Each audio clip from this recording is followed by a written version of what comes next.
I don't believe in school. I sound like a hypocrite considering I finished school with a master's degree, but that's why I feel comfortable making that statement. School is programmed to teach you how to be a follower, how to obey orders, how to play nice so you can move up in rank. I believe in educating yourself.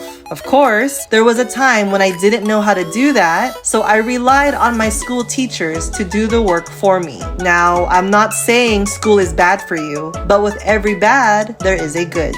With how many times I watched Ferris Bueller's Day Off, you'd think I owned a VHS copy and watched it on repeat after school, but no. When my school teachers didn't have a lesson plan prepared, they'd roll out the TV from the storage closet, turn off the classroom lights, and told us students to be quiet during the movie. It makes me wonder how many times these teachers have watched Ferris Bueller, because every time I turned around to see what they were doing, they'd be sleeping behind their desk, mouth open and all. At the end of the movie, Ferris Bueller says, "Life moves pretty fast. If you don't stop and look around once in a while, you could miss it."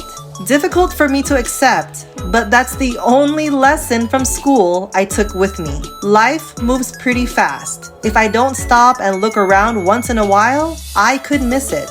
I like to believe that Paul and I are on the same timeline. He's pursuing his passions as a race car driver. I'm pursuing my passions as a writer. When he's invited to events, I ask him, when, what time, and what do I wear? I show up for him. I want him to know that he's supported. I want him to know that his dreams are and can be his reality. That's the same support I give to myself.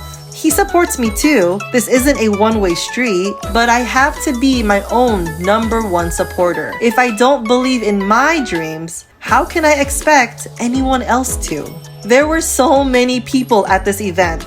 A majority of them I didn't know. These drivers get into deep conversations about cars, what mods they've done, new rules and regulations racers have to abide by, what tires they're racing on. The anxiousness was getting to me, but I forced myself to smile and act casual. I had to remind myself that I'm here for Paul. This is his event.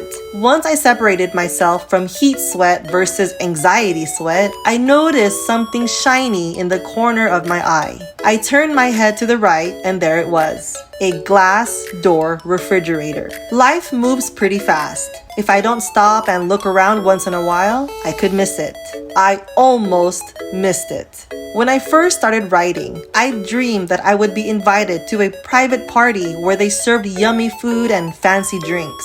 My world froze. My mind froze. My sweat froze. Heat sweat and anxiety sweat. I was surrounded by passionate people pursuing their individual dreams, but so were they. I was standing smack dab in the center of my dreams. I was standing in the same room as a glass door refrigerator.